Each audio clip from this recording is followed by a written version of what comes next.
Yes, hello again, everybody. It's a extra special day to be in this extra perfect way.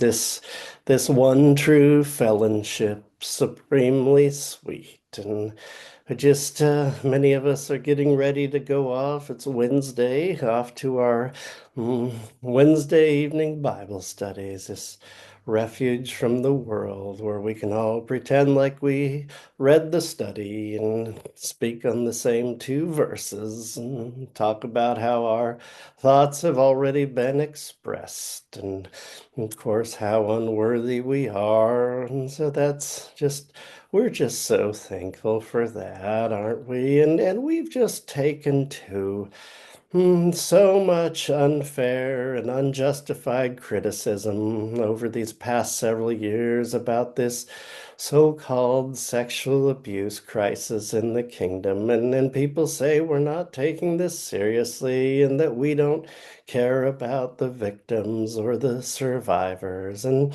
I just want to say again that nothing could be further from the truth. And as I've said before, and I'll keep saying it till the day I die, that there is nothing we take more seriously than the rights and the safety and the emotional well-being of the perpetrators of sexual abuse.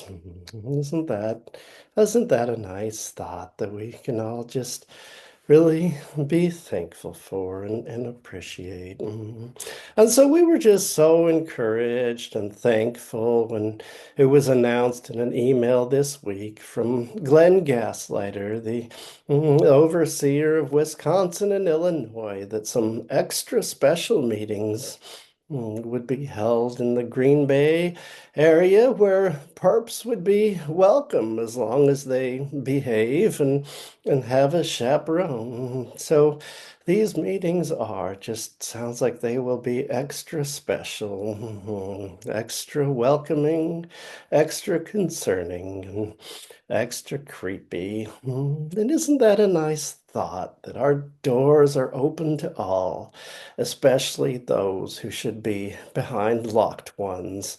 And as a note, this extra special meeting will not take place at a school as we often have them because most of the attendees aren't allowed within 1,000 feet of a school. And so just so nice because all of these hostile armies and enemies of the ministry who've heaped so much abuse on us. You want to talk about the real victims of abuse? It's we in this ministry, and because we dismissed the policies that they spent thousands of hours putting together in good faith out of concern and care for safety of the children and honoring so many who'd been abused and minimized and we just said and then we didn't have any peace about it and we just pissed all over it because it sounded too corporate.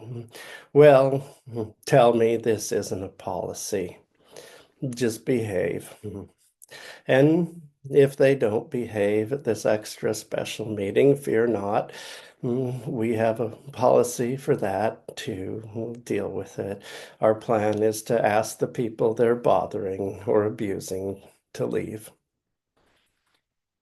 Isn't that such a nice thought that we are so welcoming and we don't judge these people? And truly Christ-like. Just this ministry is just pure and Christ-like, pure and Christ-like deeds. And Jesus said to love your neighbor, and their parole officer told them to introduce themselves to all their neighbors, and we told them they're welcome at our meetings with children. So we don't judge. We just save our judgment for the victims and survivors of abuse after we have gaslighted and dismissed and bullied them into silence. Those people should be quiet. So we're just so thankful, aren't we, for this perfect and unchanging way, a way that's just perfect for sexual predators and will never change. And no doubt they are so very thankful for that. Mhm. So may we be ones to follow the workers more closely with a faith that questions not and reasons not and cares not for the most vulnerable, for those who've been hurt the most. And so may it be so for his name's sake. And just remember to like, subscribe, and stay off the internet.